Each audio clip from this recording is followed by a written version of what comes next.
Welcome to Heart Power with Saskia, the heart-based podcast where we explore what it means to follow our heart so we can be truly empowered from the inside out.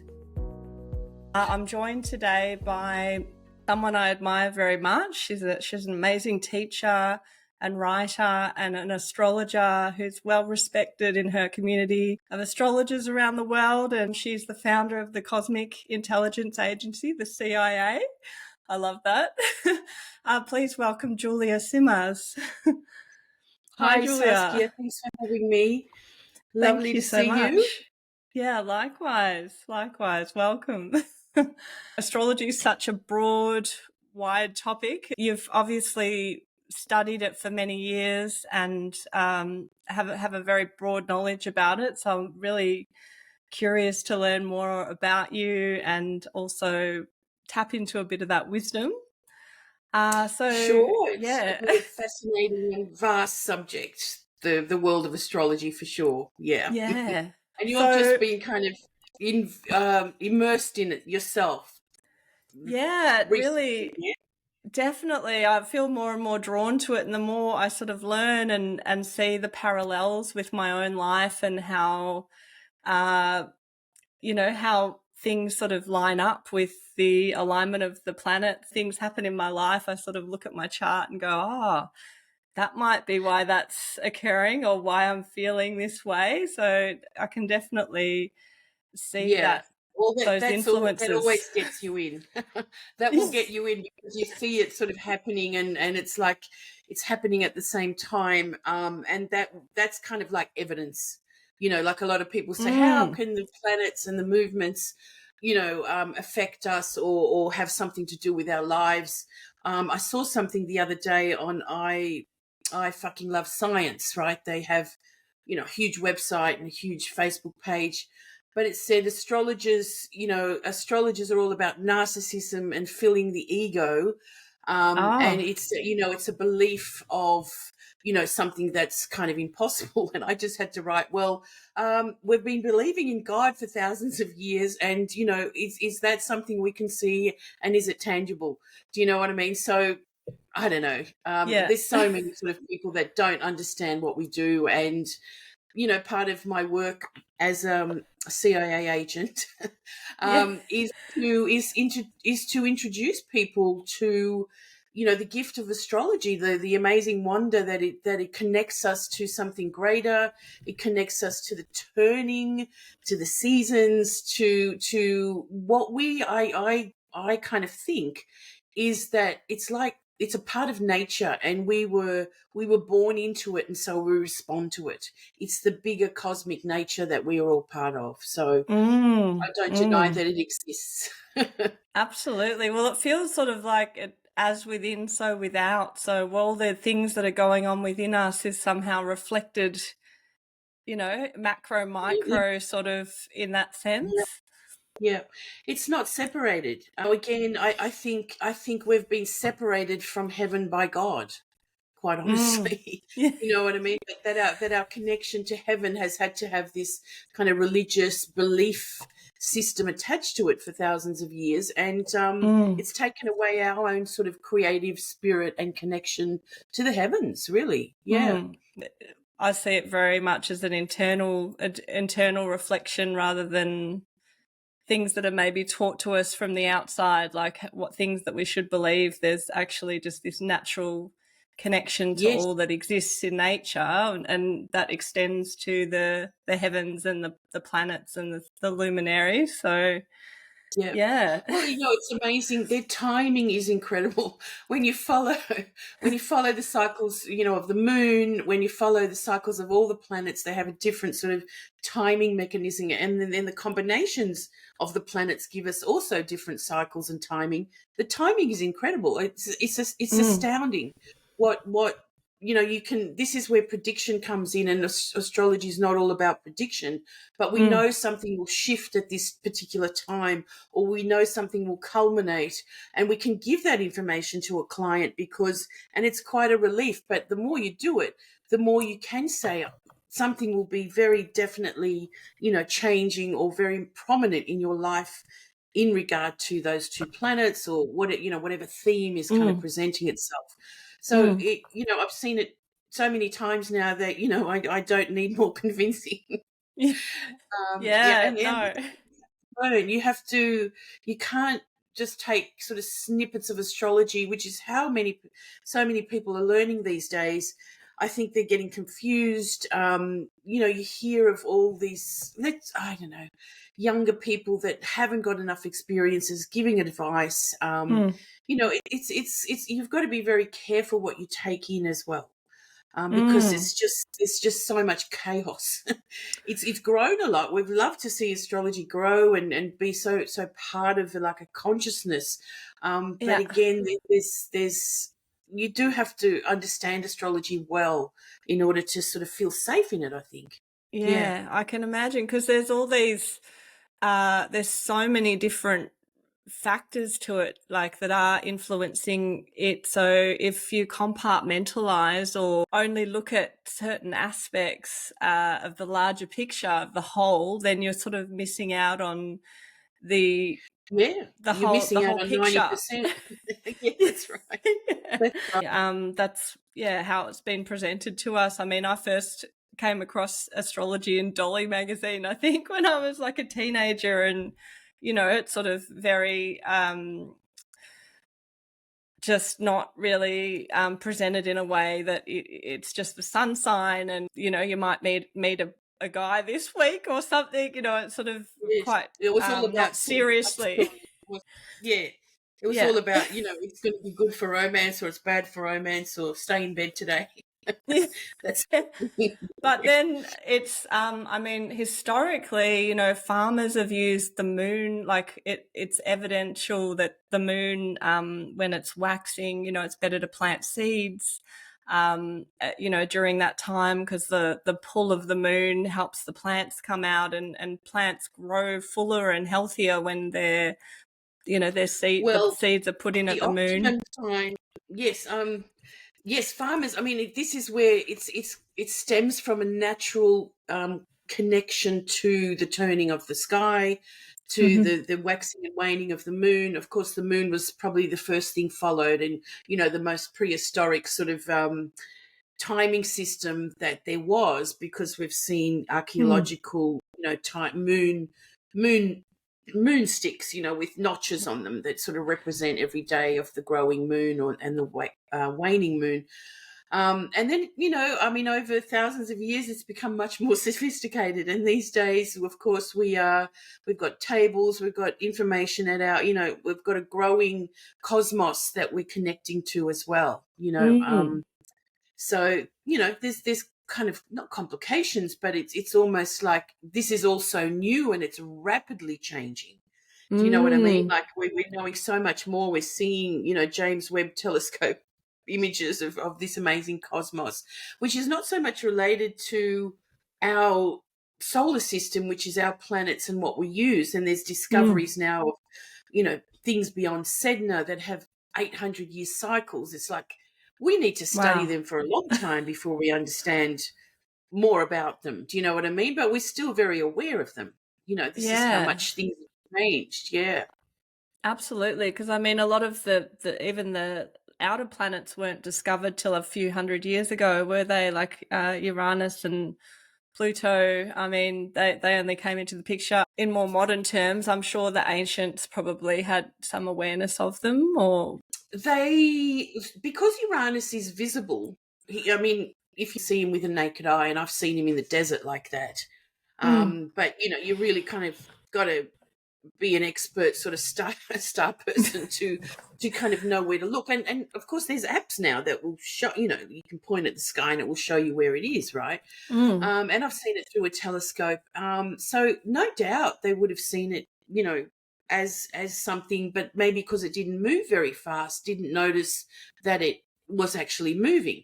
And of course, it was the Yeah. development of telescopes and all that kind of stuff that could see that things were moving through the sky.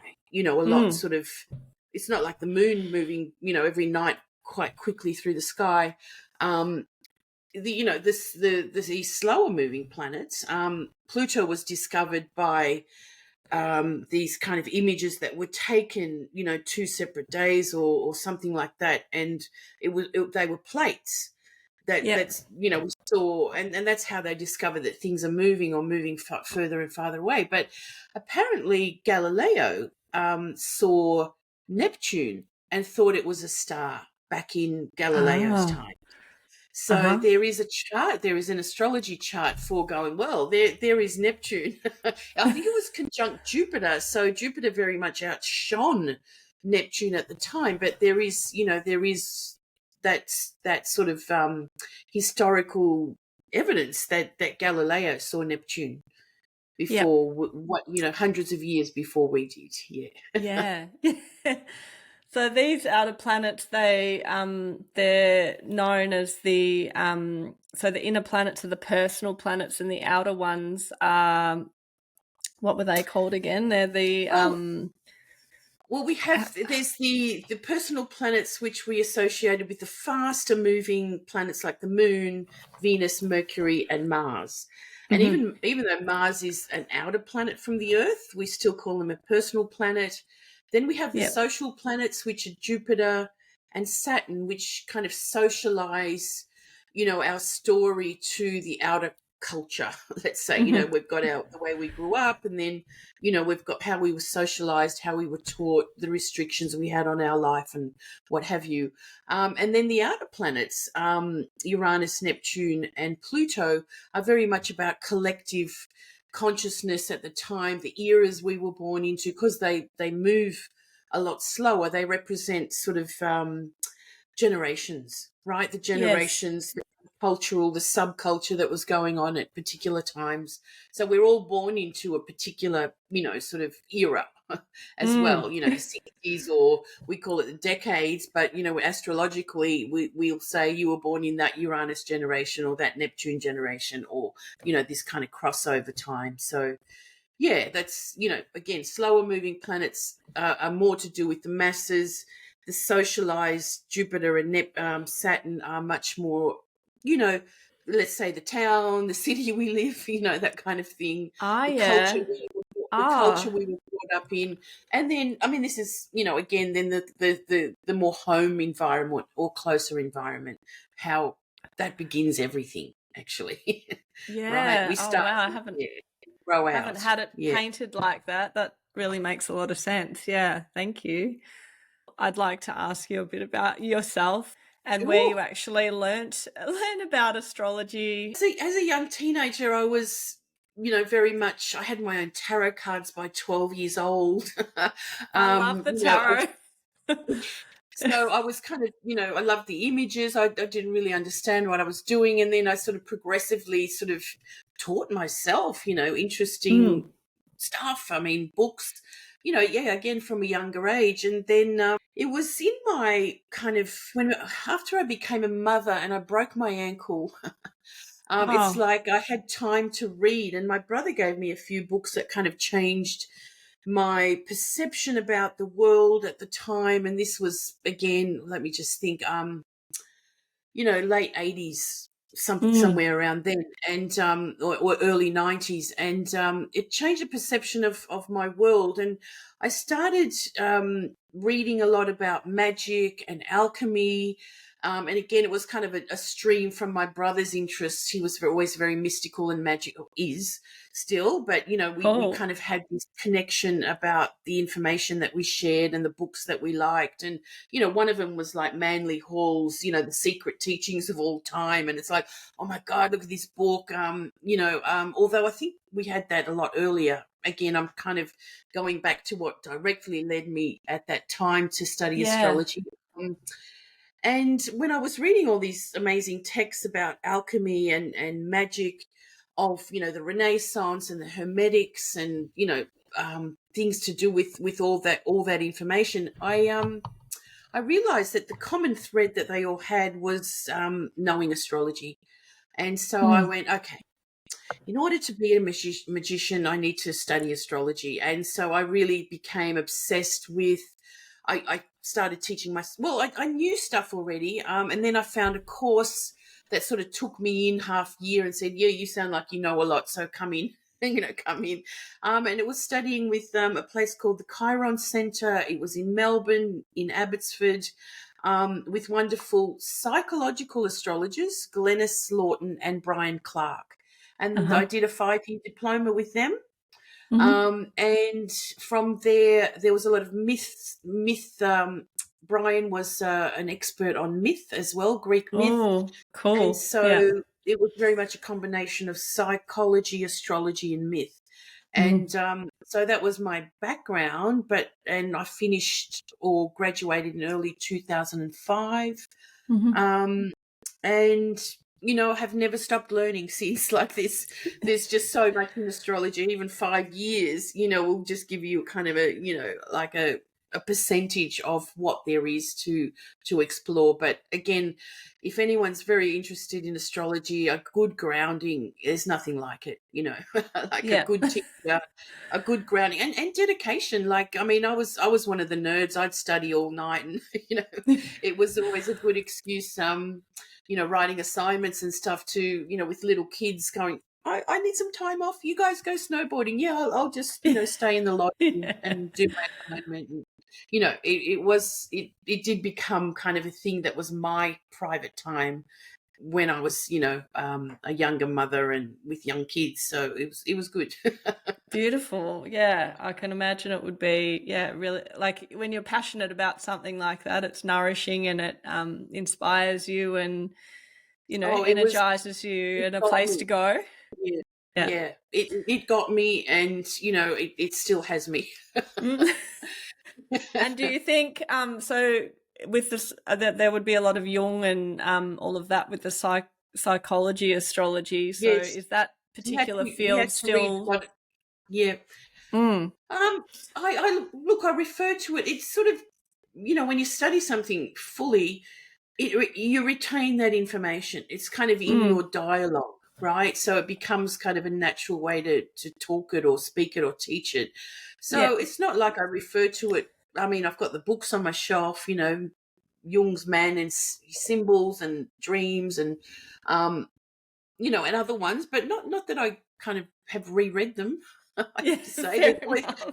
always something. There's always something else. There's another topic, or some other interest that sort of comes into you with astrology that never never ceases. Really, I have to stop myself from buying books. You know, Yeah. because anyway, they kind of pile up and go, have I read that fully, or all that. Yeah.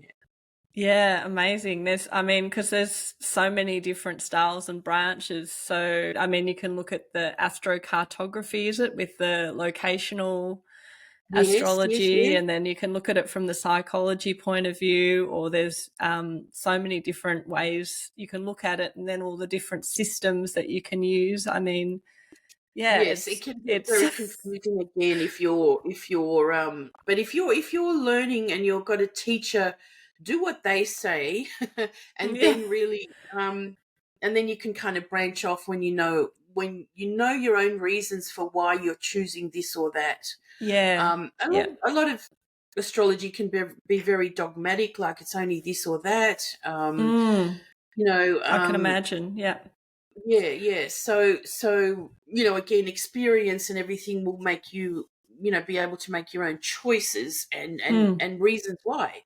The yeah. backing of why I'm doing it this way, or why I'm using that house system, or why I prefer, evolutionary astrology to traditional, whatever the Yeah, reasons you are yeah. doing it for. Yeah. Yeah, so you Yeah. probably want to get that foundational knowledge to have a real sort of understanding, like where things come from and the basics, and then you can kind of Yeah. branch out from there. Yeah, yeah, absolutely. If you don't have a good understanding of, let's just say, what the chart is made of, what the circle Mm, represents, how it turns, how it keeps turning from a, static chart, mm, you really don't understand the nuances. And, I see that all the time. It's like, what are they talking about? That is not what is happening.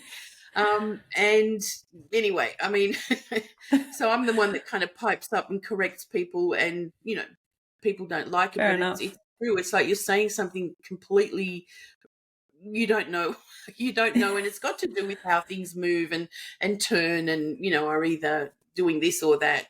So a good knowledge of the mechanics behind Yes. astrology will give Yeah. you a good idea of where things and why things are said about certain things as Mm. well. You come from the tropical ways of looking at Yes, things. I yes. only just recently, with the coming in of the dragon year, I was like, what is actually, the Chinese, why is it then that comes in? And I learned that it's about the Jupiter cycles. Is that correct?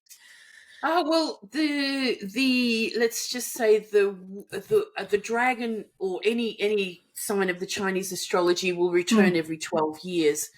Yeah. But the element and the sign will only return every 60 years. So Aha, it is a yes. Jupiter cycle, but particularly the dragon is associated with Jupiter and the East. So Aha. the dragon years are very much associated with new beginnings. And the wood Ah. dragon even more so, because the wood represents East. So this Ah. year, the green wood dragon is very much associated with new beginnings, more than any of the Yes. other dragon years. So it's Wow. kind of quite pivotal That's in that sense. Yeah, exciting. And yeah. I have two dragons in the house. My partner and my son are both dragons. And I think Oh, you're a okay. dragon Yeah, as yeah. well, are you? I So, am. I am. I'm turning 60 in a few weeks, so I'm a oh, green wood wow. dragon. Yeah. Yeah. And you That's only have it once in your lifetime. how Yes. auspicious. Yeah, That there's seems something about that very, one. Yeah. very Yes. poignant kind of placement, isn't it? I was very interested in Chinese astrology before I did Western astrology. Again, late teens, sort of dabbling in things, Mm. and then we used to actually have parties every Chinese New Year in February, because it's summer in Melbourne, and there would be the theme. Like, we didn't do every year, but we did a few dragon parties. We did um, a tiger party, which was a jungle party. So yeah, Cool. I love and that. That's so made cool. cloaks. I had Yeah. these capes as well that when fake fur came out. So Yeah. I had a goat fur, and I had a tiger fur, of course, and I was collecting them. So I it's love that. you That is so cool.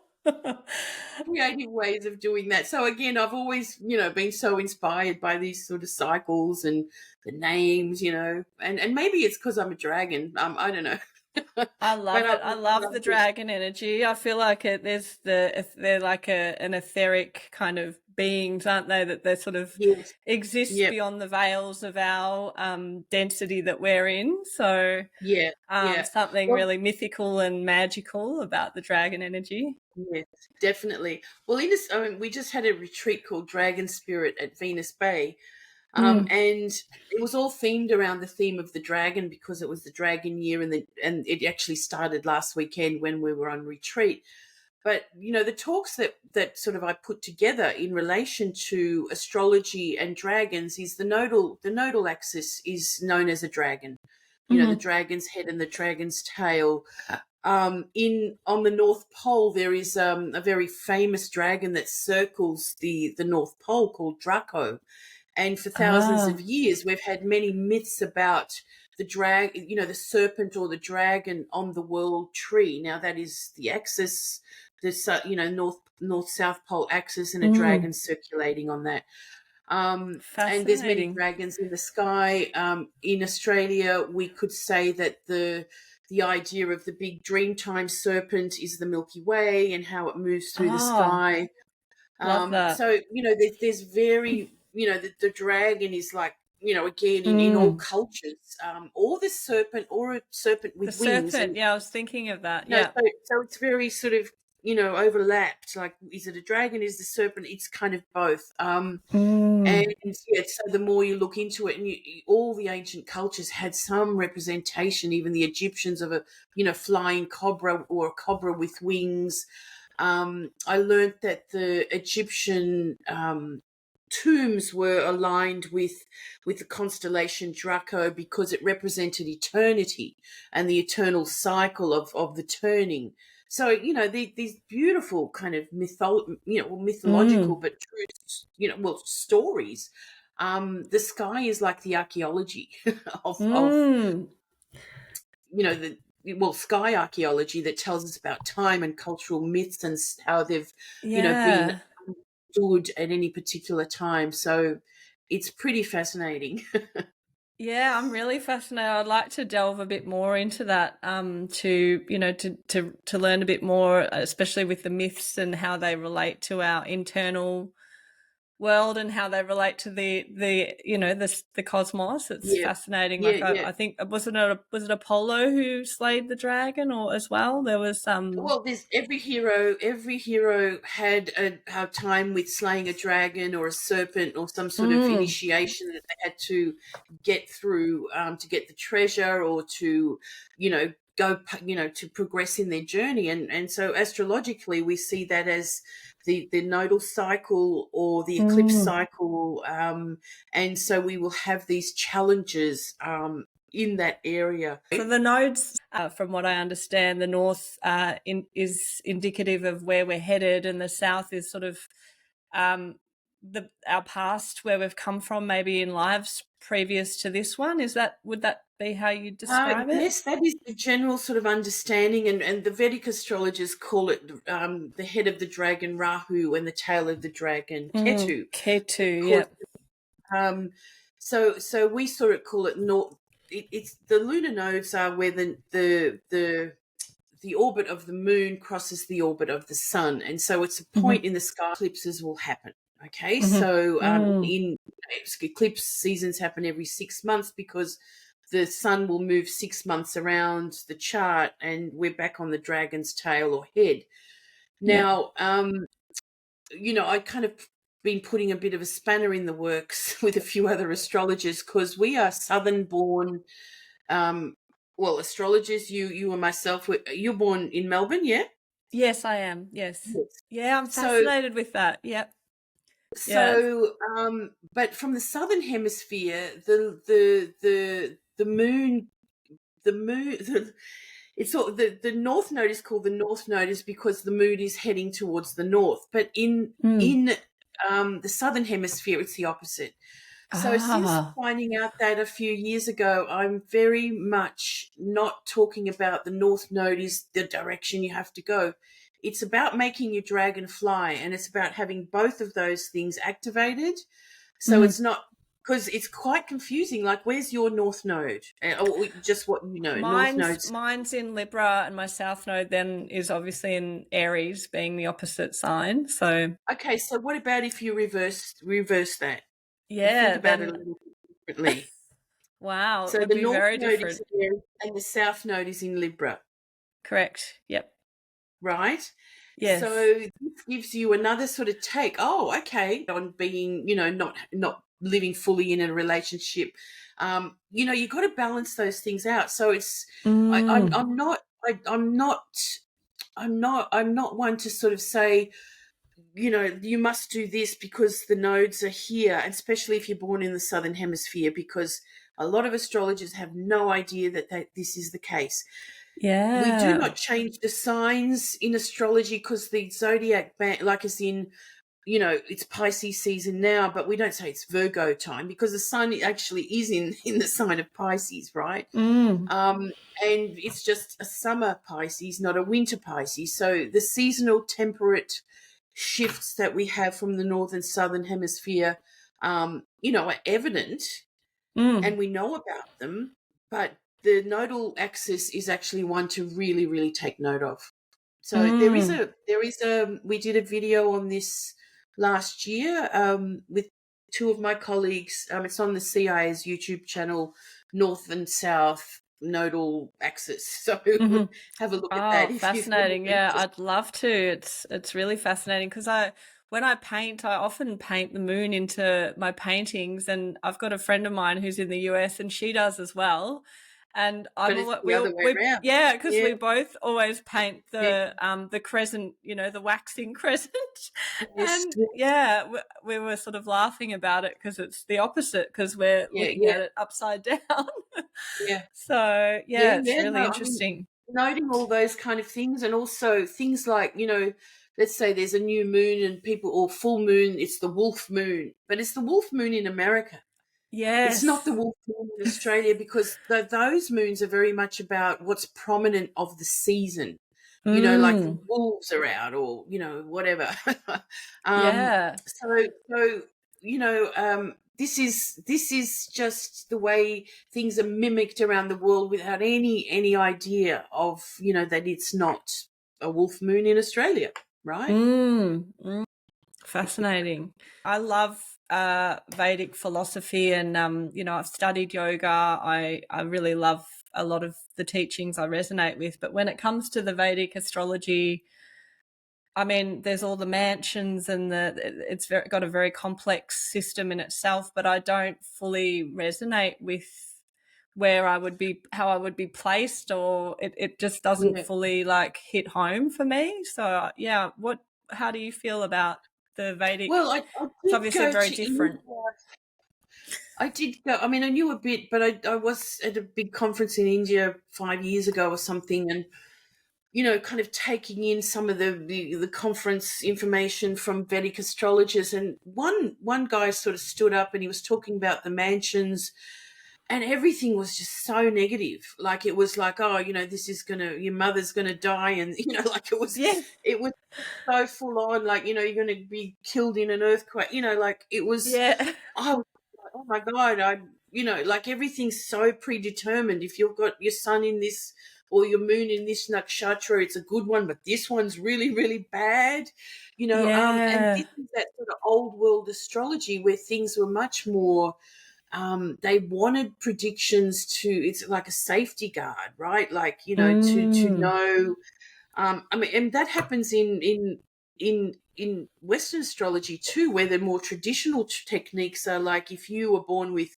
Venus in Virgo, then you'll be a spinster all your life and you'll never have love, and just really, really dire sort of things that can be said and very damaging to people. Yeah, I find that really, really sad when it's when people make it so black and white and so fixed, like Yeah, because yeah. I mean they're influences that are open for interpretation and that are maybe would you say invitations to or challenges sometimes that we have invited to we're invited to overcome and to move beyond. Venus in Virgo, has it's not a very open, like the let's say, Venus is very much about, attraction and what we attract to ourselves, and, the giving and receiving of love. And so, but in Mm. Virgo, it's much more contained and it's not so freely open.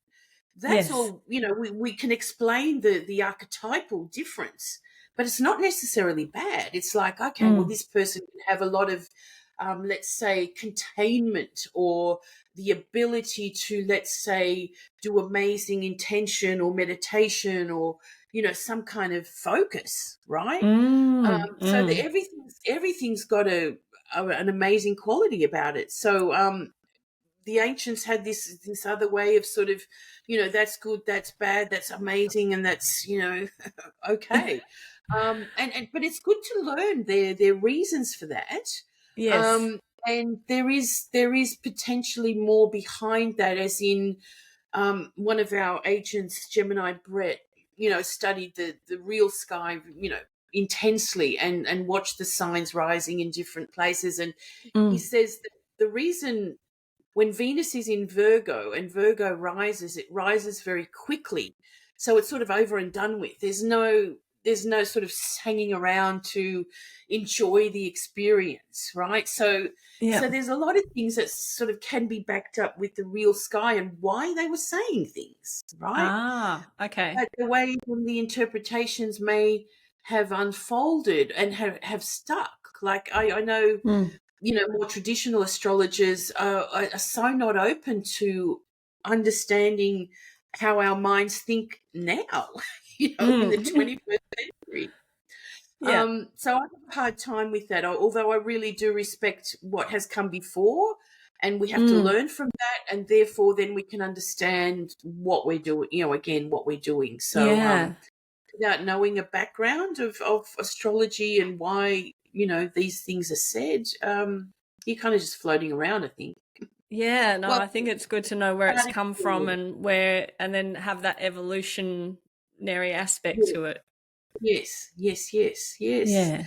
Mm. Yeah, no, it's fascinating, fascinating world. It is. Yeah, So, I mean, we all have, so I guess everything has, like, we're living in a duality and everything has a light and a shade to it. Like the planets as well. There's the shadow aspects. And I think, I feel like the sun sign, our sun sign, which is obviously what people predominantly know about themselves, is probably something maybe we learn to become. Is it something, because so with the sun sign, would we be, because I mean, I'm a Virgo, so there's that, tendency to be maybe nitpicking or be too perfectionistic, or these sort of qualities are things I feel like I've been working on through my life, and I've become better. Like I've worked more towards the lighter aspects of Virgo where, I can apply those things and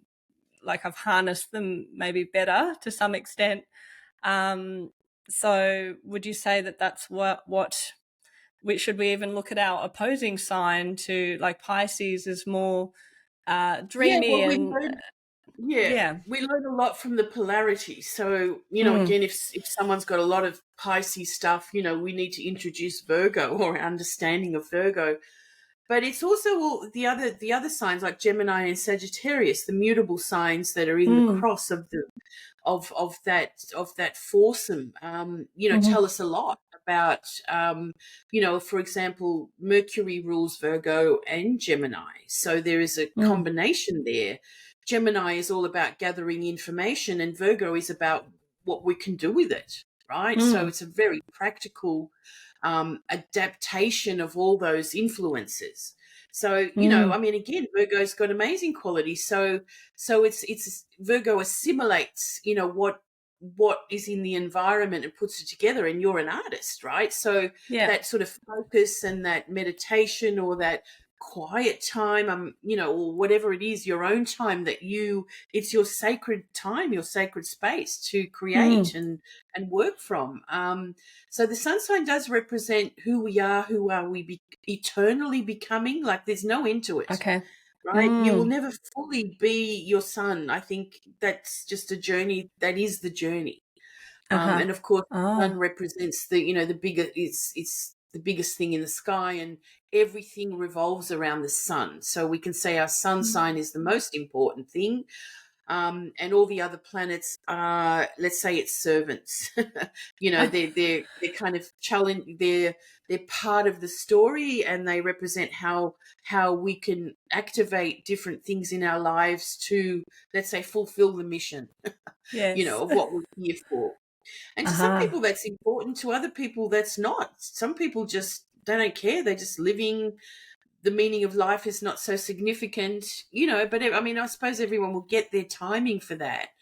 And astrology finds people in times of crisis a lot, or again, Mm, being led down a path, or a book falling on their head, or some divine intervention.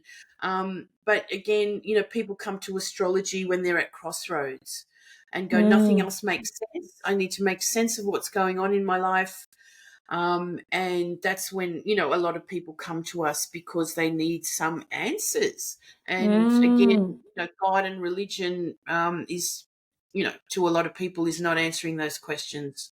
Yes, yes. And so that sort of leads me to the current energies, because I feel like there is a bit of an existential crisis going on the planet. I feel like a lot of people are, Yeah, for there's so sure. much Mm. shifting that people are really looking for answers or deeper meaning to their lives, because the world is just not, we're not in Kansas anymore, No, that's uh, right. It's so fastly changing. mm, But then so many things are still, being worked out the old ways, like, with the leadership and the wars. And, it's like, oh, when's that going to change? That's what I'm waiting mm. for. It's a slow process, this Aquarius age that we're moving into. I'm Mm. gathering, like it sort of started probably Yes. in the '60s, even earlier maybe. But that song, Well, this is the technically, dawning. Yeah, we're still on the cusp, yeah, because technically it's another 300 years away before Stop we that. actually before we actually step exactly into it. But again, that's really, we're talking about huge cycles of 2,500 years or something, or two and something like that. Yeah, let's just say 2,500 years. So a cusp of a few hundred years is, yes, we're very much ending this. Again, I like to think of it as the sky has been taken away from us. Heaven has been taken away from us. That's the age of Pisces, denoted by Christianity and all the other main Mm, religions. mm, And the chaos that's ensuing now is part of this, bigger transition. We know we can live better. We know we can live in more equal societies. We know there's enough for everybody on this planet, and we mm. just haven't worked out how to share it.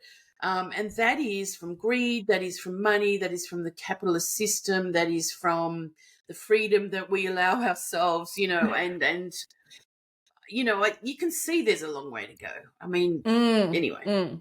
It's Yeah. definitely a big process, but then yeah, you Yeah. kind of hope for certain leaps. Well, there I are feel things like this is happening. a leap in consciousness, and they say, I think 2012 was sort of a critical point of the Yeah.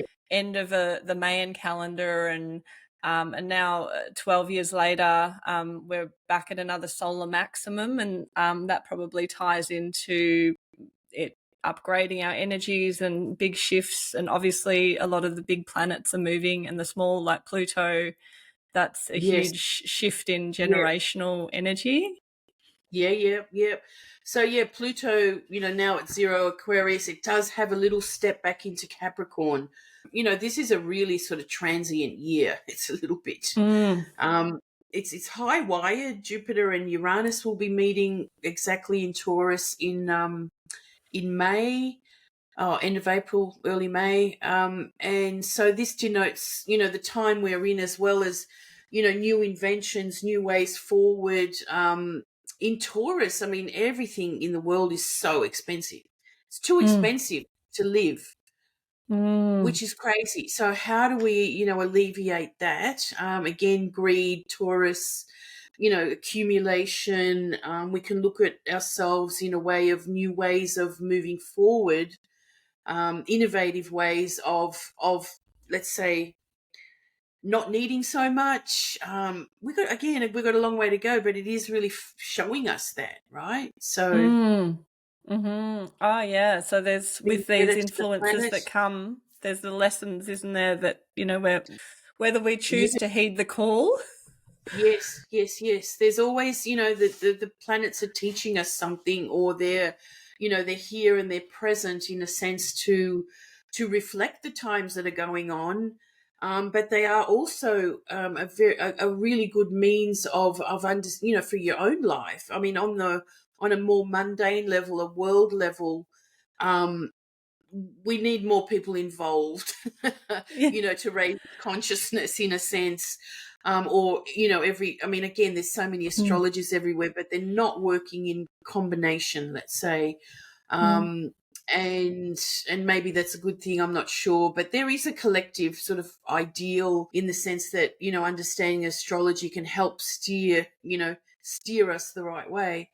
um, but again, they're always very surprising. As much as we sort of understand the planets, and we look back at cycles and see what happened last times they were together and everything, there's always surprises. It's an ever evolving sort of movement, move through time and space. And Mm. what we're living through now has never happened before. We can say Pluto Yes. is in Aquarius 250 years ago, but not with Neptune in Pisces, whatever combinations, right? Yes. Um, It's always so new. so it's always something, like a spiral. We might return to a place, but we are actually, up or down from there. Sometimes it feels Mm. like we're devolving, actually. Doesn't But Well, you've it's got to sort of think two steps there is a forward. compass. Yeah, yeah, something like that. Yes, yeah, yeah. But again, the um, sky, the astrology, the sky, to me remains inspirational, right? I'm mm, not scared of, looking at things and going, oh, what's going to happen there? Like, um, again, we can be taught that way. Oh, when Saturn does this, that's going to happen. And things do happen, but that's life, so it really helps us understand the ebbs and flows of life, the cycles of life, death and rebirth. I mean, get real. This is the world. This is our world. This is our life. And it really helps us understand it better. Yeah. And our kind of it's place in it. Yeah. beautiful. Well, it's sort of everything's spirals, even in the body, everything works in spirals, Yeah. but things come back around, but because the spiral's going up or down, or however you want to look at it, it's meeting a particular point, but from a different placement. So Yep. the things Yeah, that we've maybe experienced are coming back around, and we are then able to look at them from a slightly different perspective, and how am I going to do it this time round? Am I going to react the same way, or can I respond in a new way? Yeah, I mean, absolutely. If we think of a smaller cycle like the moon, I mean, the best way to sort of, let's say, start learning astrology is get an app and know where your moon is, and know every time the moon comes past your sign, it's going to change phases. It's going to be a different phase every time it moves past your moon. So learn about the moon, learn about how the moon moves through the sky, learn about what it does when it's on your moon, and kind of take it from there, because every cycle, the moon's the quickest one, and then let's say a Venus cycle is 4 or 8 years.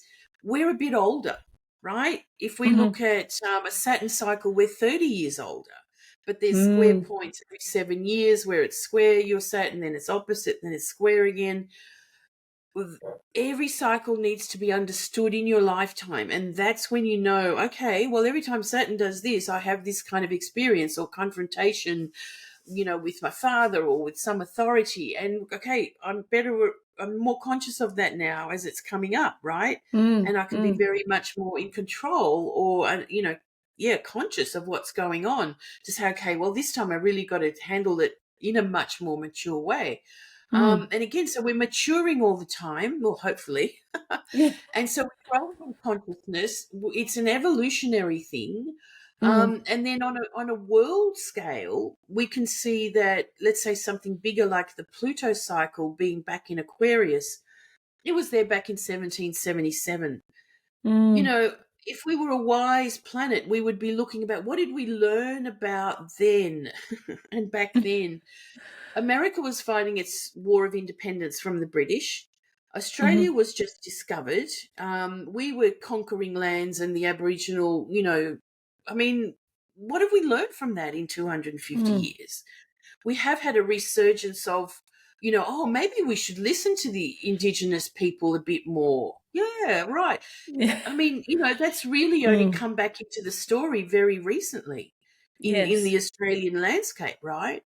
I mean, America's brewing to some kind of, some kind of chaos going on over there again. Do you know what I mean? So exactly what it is. And so on the bigger picture, we can learn from them. But, I mean, we know that governments probably look at astrology and have advisors, but don't let us know that, because some of the timing is just, a bit too radical. I've noticed that too. A lot of announcements or changes happen at very pivotal lunar points, or Yes. points in the larger cycles. So That's right. Because they always used to. They always used to have astrological advisors, and we know some people have been known to have astrologers, but it's hidden. It's hidden away. It's still, I don't know. Well, a lot of the occult, it's sort of deemed as occult, and all of that has sort of been painted in a dark, witchy way, So it's hidden, whereas maybe people in special circles, might know it. I mean, there's that saying that says that, millionaires don't use astrology, but billionaires do. So, well, the whole trading world and the cycles are very much connected as well. Again, some people are onto it. Yeah, I mean, it's vast, it's huge. It's used everywhere. Yeah, it's used because everywhere. a part of nature. So all living things are affected, aren't they, by these cycles? Whether we want to Yep. acknowledge it or not, it's happening Yeah, regardless of yeah, our yeah. It is. awareness. That's right. That's right. You can adapt it to so many things. It's an incredible system. It's an incredible Mm, system that everyone can be part of, really. And it's free mostly. I mean, again, having a good teacher, it's like anything, or having a good consultation, it's like going to a good doctor. You still have to pay. mm, So that value of astrology has got to be there. But again, as we know, so much of it is free. And, I mean, we get not cursed, but said, why are you charging for this or that? And it's like, well, in order to keep doing what we do for free, we actually need to sort of have a living as well. So it's exactly. funny. Yeah. It's expected to be free, but then the value is diminished, right? To Yeah. to know Yeah. to know something. Again, you can listen to whoever you like babbling on YouTube, whatever. Mm-mm. But to get a really good class and a really good understanding for the more serious astrologer, I mean, we all pay to learn, Mm. you know, from Agreed. good And I people. mean, it's just like that Lilith point, I looked at all different I was looking up and researching a bit, and so many people paint Lilith in this really dark, you know, dark Yes. light. And the way you had explained Lilith, I just thought, wow, that's really profound, and it really illustrated to me the depth of your understanding, and that you've clearly gone into the mythos and all the different historical information to compile, such a deep, rich Can't understanding. remember what I wrote, but it comes from being around a few other astrologers that I, known over the years that have, again, you find the people that you want to learn from or, study with. Mm, And, again, passing on what I've sort of taken in. But yes, you're right. I mean, Lilith has got those bad, revengeful, hates men, you know, doesn't want anything to do with them. But Lilith is also not a planet, and she's treated like a planet. Lilith mm, is there's an asteroid Lilith, so that's a body. But the black moon Lilith is a node of the moon. It's a position that represents when the moon's node is at its furthest point away from the earth. So it's like a mhm, gravity pull mhm, from the planet, mm, right? So it's more of a very earthy draw, like a emotional draw that the moon represents, but it's actually from the earth, mm. right? An So, yeah. earth moon thing. So anyway, we've got some good articles on that on our website if you want to learn more Yeah, about thank you. Lilith. Thank you. So that's, yeah, it's so much amazing information. So you're obviously heading up the Cosmic Intelligence Agency. So have you been doing We're that in for a long time? cosmically intelligent astrology. Yeah. That's our call, but it's also cosmic intelligence started because at the time, early 2000s, I was still meeting people or women that were doing astrology and no one knew they were doing astrology, or their husbands didn't even know, Mm, hiding the fact. And I thought, this is too good. This is too valuable to be hidden away. mm, mm, And of course, social media was the gift that sort of gave us the boost as we got a website and, all that kind of thing.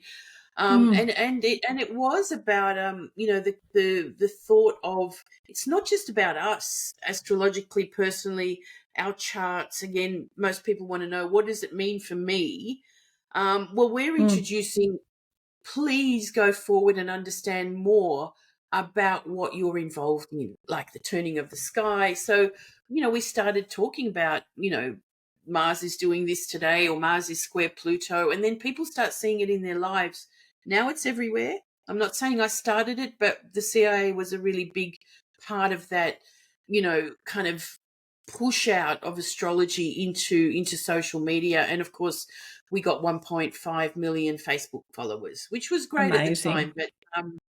But as we know, social media's changed, and I think Pluto in Mm, Aquarius will change the way we are connected as well anyway. Mm-hmm. More tribal, more, again, I'm directing myself to more of the things that I'm interested in and the people that follow us. It's not about clicking up numbers on YouTube or, that kind of thing that thrilled us for a while. You know what I Yeah. mean? Like, oh, how amazing. And it's also a thrill, like, you're doing a podcast and you want people to listen and all that kind of thing. But, again, we've still got a lot of, let's say, work to do behind the scenes, put it that way. Mm. Fair enough. So what does Yeah. the future hold for you? I mean, you offering a lot of teaching to assist people to learn. Well, we again, there's so much, let's say, beginners astrology out there. Again, pick a good teacher. So we are not Mm, teaching beginners anymore. We did years ago.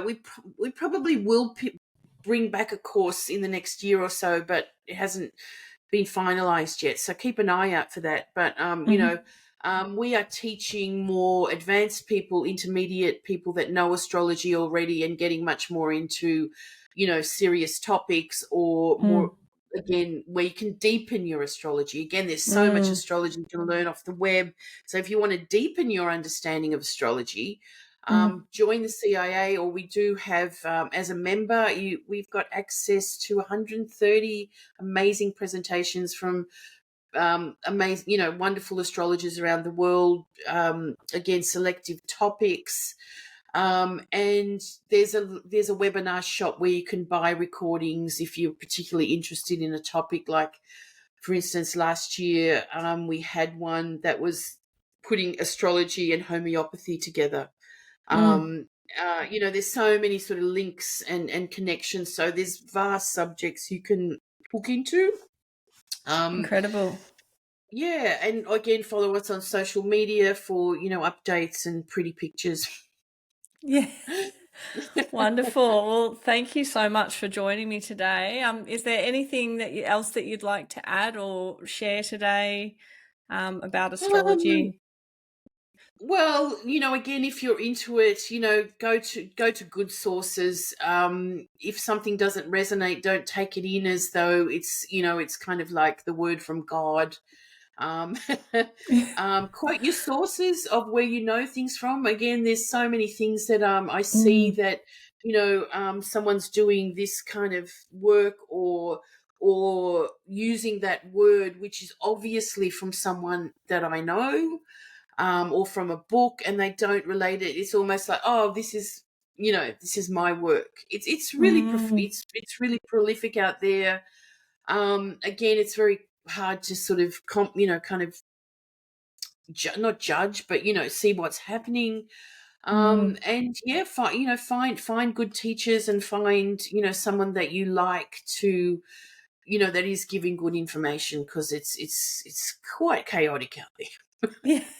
It's a very broad field and it's all open to interpretation, obviously. So, yeah, it's good to have good sources and to really, Yeah, get yeah. down and understand it at the depth to get the most out of it, I That's right. guess.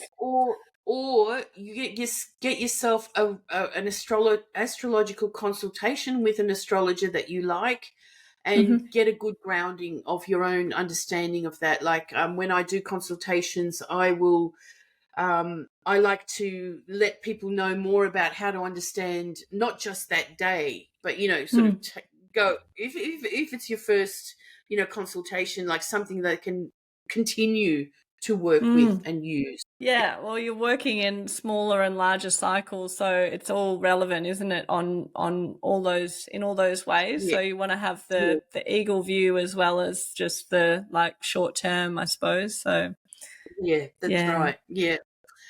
Well, thanks for having me, Saskia, and all the best with your astrological journey and your artwork. Thank you, and likewise, I feel really honoured to have have had you on the podcast, Julia, and My yeah, all the pleasure. best for you, and thank you It's so always good much. to chat astrology in whatever Yeah, level. So I love it. I love it. Thank you so great. Thank much. you. All the Okay, best, everyone. you Thank too. you. Bye. Thank you so much for tuning in, everyone. I hope you enjoyed this latest episode. If you can share, like, and follow. I would really appreciate the support. I would love to hear what you thought of today's episode, and if you care to leave a review, I would be most grateful. I'll see you next time.